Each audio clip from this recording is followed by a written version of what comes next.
Fellow developers, I'm really pleased to be here today and being able to tell you a bit about myself, about my company, and the game that we have in development. My name is Haraldur Thormundsson, and I'm originally from Iceland. I left Iceland a long time ago and moved to Norway, actually, and stayed here for a couple of years. And then around 94, we went on a world tour. Looking back, I wish I'd gone in the other direction because I went to Nepal and I stayed there for 9 years. I was an outdoor guy. Probably wouldn't believe that now, but I have pictures to prove that. I wanted to learn how to kayak, and going down the Himalayas is probably the best place in the world to do whitewater kayaking. And I started working with a rafting company and was a photographer, and then safety kayaker, and then a later expedition leader. And then in '96, the technology shifted, and we were getting things like Firewire and DV cameras, and you could edit really nice videos fast, and they looked really good for next to nothing. So I started a video boating company and started sending guys on trips from 2.5 days to 12 days expeditions where they filmed all the tourists going down the rivers, and then we edited it and gave everybody a VHS cassette. Now this was included in the travel or rafting company's price, or the price of the trip, and we packaged it as in their name. Now, looking back, seeing what I was doing in a third world country with VHS cassettes, I think it's called viral marketing today. It's gone pretty big. But there was a war going on in Nepal, and we didn't really feel that until about 2001, when the royal family got killed. Things shifted really fast, and I had to come up with a plan B. I moved to Sweden and went to school. And like every other student, I realized the world of games. And I realized that it wasn't going to be games that I was going to be doing for the films that I was going to be doing for the rest of my life. It was going to be games. And by the time I got my degree, I had a work job waiting for me at CCP Games, and I was working with them for 3 years, building EVE Online, and that was an awesome experience, but it wasn't mine. During that time, my path crossed with a guy and a very good friend of mine, probably one of the best, David Scarrin, a very gifted programmer that wanted to start his own gaming company. And it was actually on our trip from Bergen, where we had spent a weekend in Bergen Bilan, where we decided to start the Bearded Ladies. So we founded Bearded in 2008, 2009, and decided that we were going to go indie all the way. We self-financed, self-published, and sort of kept everything in bootstrap as much as possible. That was really what was possible. And with a team of 5, we were able to create 3 games for PS3, shipped and sold them all by ourselves, but we couldn't really get out of bootstrap. Yes, we're really handsome, isn't it? Sort of think, oh, is that a dress man hat? No. So we had 2 options, either to go and do something else or get additional investment. And we were kind of tired on each other, kind of not disappointed and not like becoming a major success as we had all anticipated. So we decided to go and do different stuff. I went to Ericsson and worked on building the infrastructure for mobile games into the network, and David went to IO Interactive, where he worked from being a programmer and throughout the whole line there. But we hadn't spent that much time away from each other before we sort of realized that, man, this starting working for someone else was not that good idea, really. So he starts working on getting an idea going and starting making demos. It had been a dream for us to make a game based upon the mutant IP, but it kind of was on hold until 2015. I had been sick, had a massive depression, and sort of coming out of that, and David turns up on my doorstep and says, "Harley, this is what we're going to be doing in a year from now." And I'm like, "All right, you're crazy," and I'm I'm on medication. But I had a look, and I really liked what I saw. It's not that far from what I'm going to be showing you today, actually. But sort of to take things sort of and make a sanity check, when David left back to Malmö, I called another friend of mine, Ulf Andersson, and asked him, "Can you check this out and see if it's any sense in sort of diving into this?" So I meet with him in a park in Stockholm. David demos the game through Skype. And next to us are drunk guys fighting over a beer, and I have to run to a psychologist and have a meeting with him. And when I come out, I call Ulf, I call David, no one answers, like, "Oh, okay, fine." And then in the evening, Ulf calls me and said, "This David guy is amazing." They didn't know each other. "Yes, I know. We used to run the beer together." "I'm in." And I'm like, "In what?" "We're going to do this together. This is the coolest thing since the toaster." And I'm not that much fan of toasters, really. But he said, we need to talk to Frederick and get the IP for Mutant. And we're like, "Yeah, we can do that." And he calls Malmberg and says, "Malmberg, we have to do this. This is really cool." And he says, "Let's have a look." We demo it, and he goes, "Sure, let's do it. You get the IP." And believe me, there had been a lot of developers knocking on his door asking for this IP for decades, because this was really big in the late 80s, 90s as a role-playing game. But he doesn't stop there. He says, "Okay, you know what? You're not just getting the IP. I'm going to go and be investor. So I will take half of the investment cost. We will start a separate company, and we will get an additional investor, and we will own this together." Sounds great. So I go and I talk to the second investor, which is Peter Levin at Goodbye Kansas. I knew him, and we were good acquaintances. And he goes, "Harley, have you read Goodbye Kansas business plan?" And I go, "No, I'm sorry, but well, it says in our business plan that we're going to make this game, so I guess we're making it." "Oh, great, then sign here." And we were, and then we were rolling, and this process took maybe 4 months.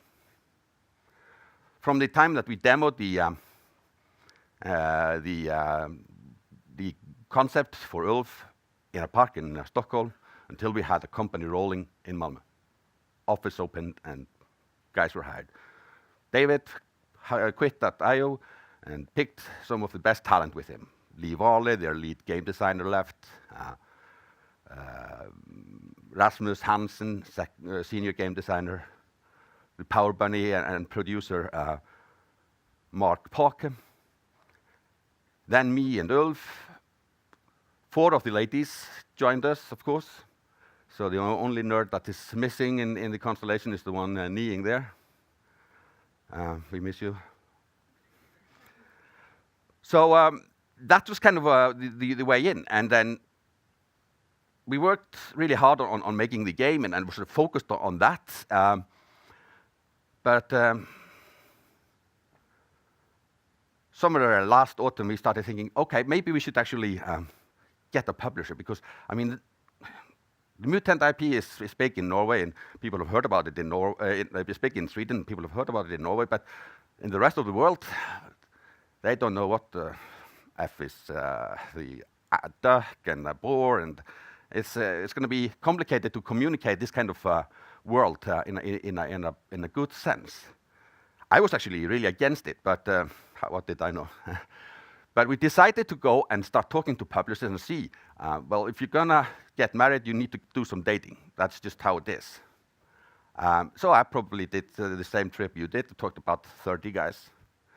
And out of those were maybe half, which were pretty interested.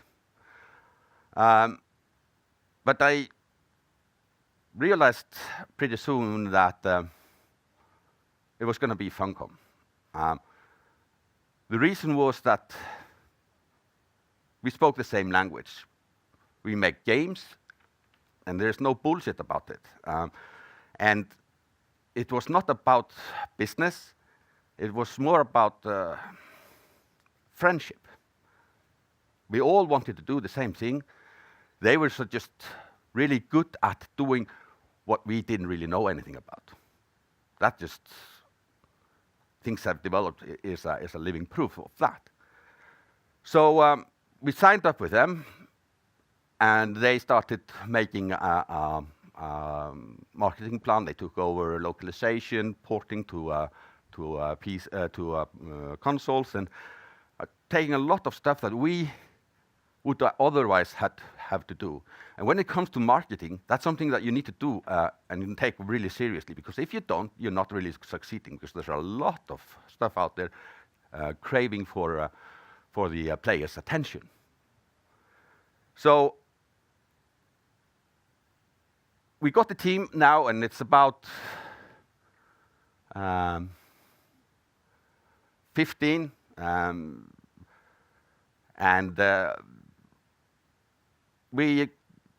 our sort of policy is to we're not making companies, we're making games. So that's our vision, is to sort of get that through.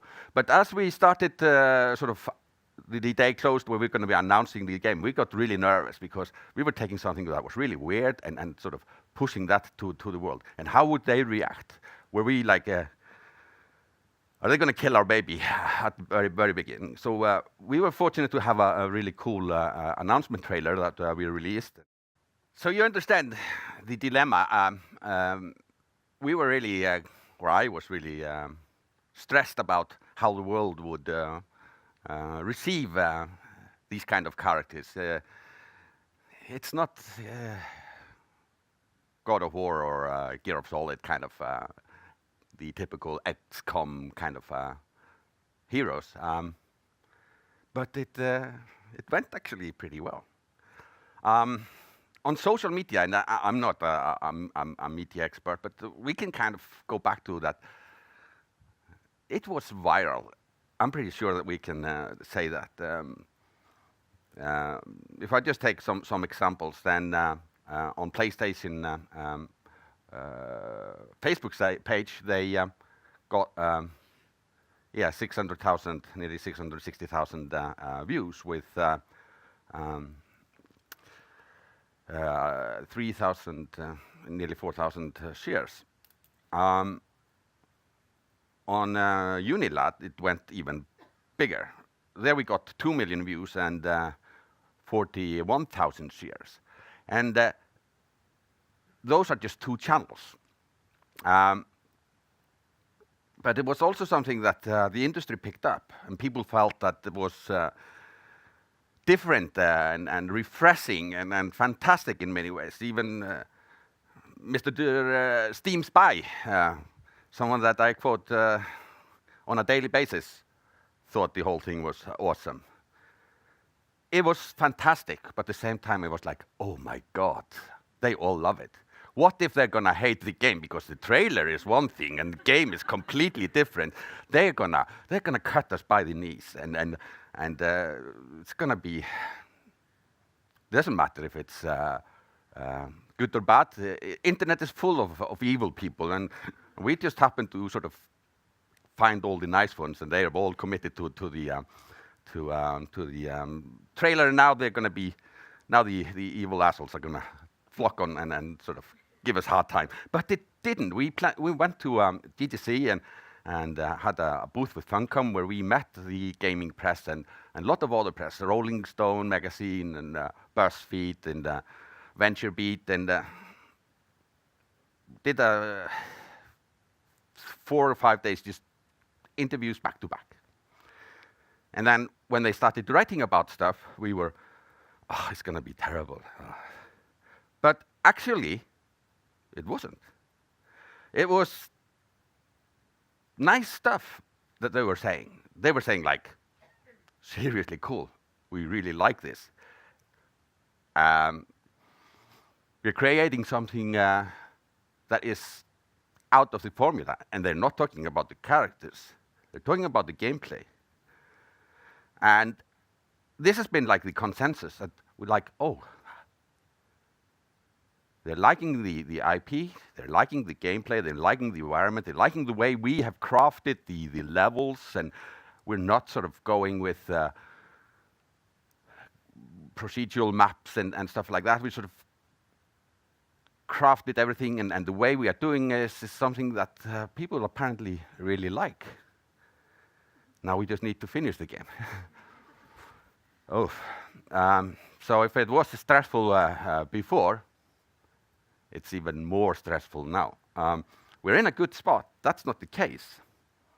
And it's by far better to be in that situation than having no